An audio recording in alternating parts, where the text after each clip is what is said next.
Uh, Hello, this is Professor John Argalaska from Antioch University in Santa Barbara with some comments for my classes about the bullet point assignments that you have had to respond to. The very first thing is that you needed to give a short description of the test and its purpose, and being sure to cite the source. This one's pretty straightforward. It's very easy to find a description of the test in Pearson's Clinical Assessments website, or from the Mental Measurements Workbook, yearbook, which is found in the library resource section of Sakai. The targeted population is extremely important. This tells you the age group that the test is meant for. This is particularly important with the intelligence tests. Sometimes there is a bit of overlap. For instance, the Wechsler Intelligence Scale for children and the Wechsler Adult Intelligence Scale overlap somewhere at about 17 and 18, and it's a judgment call on the part of the clinician which one they're going to use. And of course, it has to be very clearly stated which one you're going to utilize in an assessment. If you choose, for instance, to use the Adult Intelligence Scale for a 16 or a 17-year-old, this is pretty straightforward. Also, some of the more academically oriented tests that might be used to evaluate achievement in school, they have a very prescribed target group. For instance, you might be dealing with children up through 4th grade, or perhaps from 5th grade through 8th grade, things like that. This is pretty straightforward and pretty obvious, something not to be overlooked. Now, normative groups. This is a problem. This was an area that was difficult for some of you to find normative groups. Whenever a test is published, almost universally, the test is given to a sample of their targeted population. So the normative group might be, for instance, 1,000 children in, let's say, a certain socioeconomic status, suburban children living in large cities. That could define one target group whose first language is English. It's crucial that the person that you are administering the test to be represented in the normative groups if you desire to compare the results to those normative groups.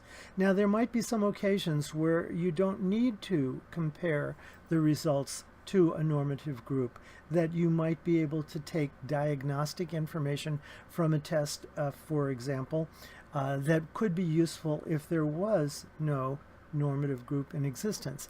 However, for most of the published tests, you're going to find that there is at least one normative group. Many of them have several normative groups. Some even have groups, normative groups, for instance, 500 middle-class families living in Managua, that sort of a thing. And also groups for other languages, tests for other languages and other cultures. So the normative group is very important. What happens when you have a normative group, you have a sample of test scores, which then can be distributed on a normal curve, and usually they will choose 100 as the mean and the standard deviation as 10. That makes it very easy to understand how the results fit in against the normative group. For example, if I were to give an intelligence test to a young lady and she scored 134, knowing that the norm, the average on intelligence test, is the results are shifted, they are standardized to make 100 the mean, that you would, and the standard deviation being 10 or 15, in this case 15 in most intelligence tests, a score of 134 is 34 points above the mean, which would make it 2 standard deviations above the mean, slightly more than 2 standard deviations above the mean. It's also important for you to recognize the fact that there is a sort of a window which is a confidence level.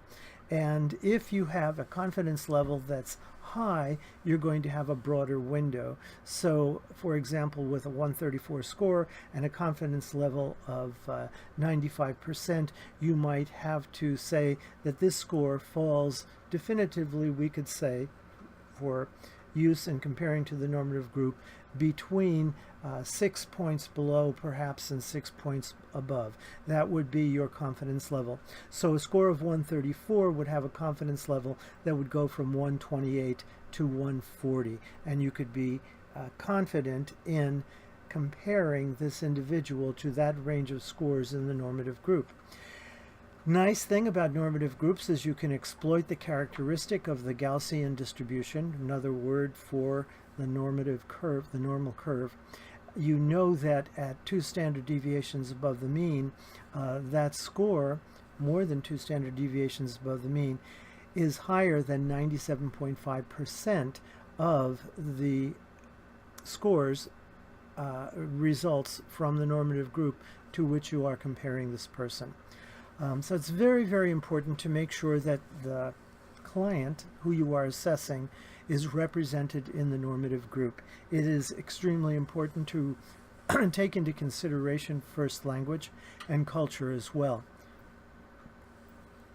The normative groups can be sometimes a little bit harder to find.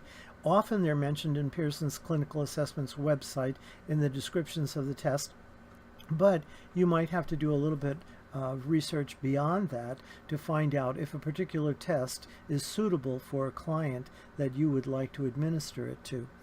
And you could use any one of the databases, or you could start with Google Scholar and plug in the test and just put normative group at the end of it and see what comes up. And often that will inform you of the normative groups.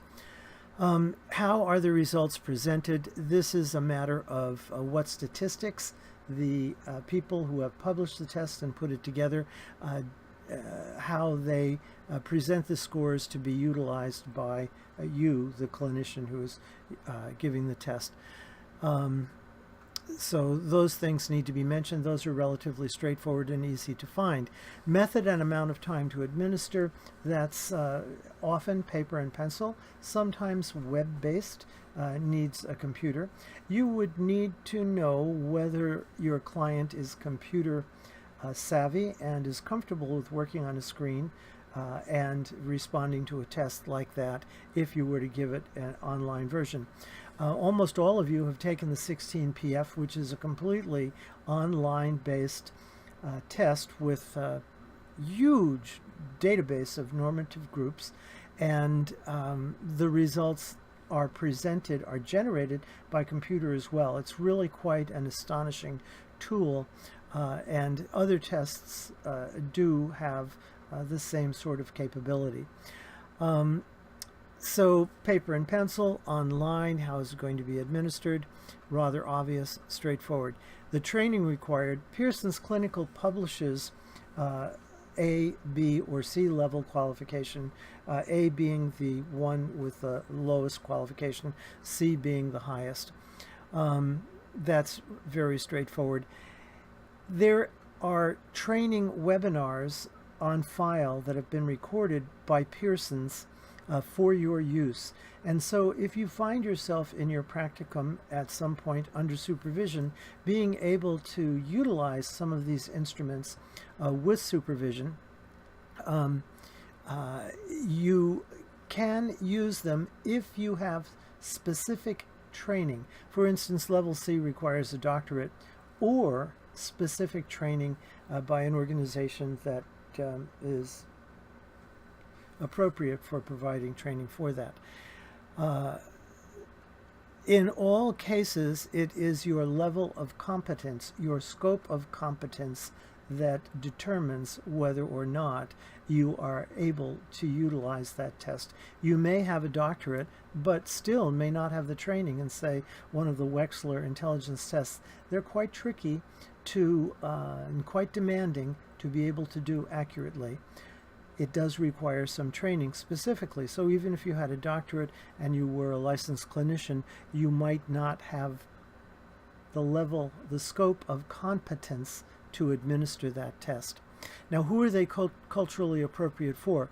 Well, if your client shares the cultural characteristics of one of the normative groups, then you are administering a test that is appropriate for that client. Originally, when intelligence tests were introduced, they were normed on groups of middle-class Caucasian children, and these tests were later administered to black inner-city children. Obviously, that was a cultural faux pas that was highly inappropriate, and so the scores of the black inner-city children who did not share the same set of cultural experiences as those white middle-class Caucasian children, their scores were considerably lower. So that was a misuse of intelligence tests, a culturally inappropriate use that unfortunately marred the reputation of intelligence tests for a long time. I hope that gives you some idea about the kind of things that you should have included when you did the bullet point assignments. And I know it was a very dry assignment.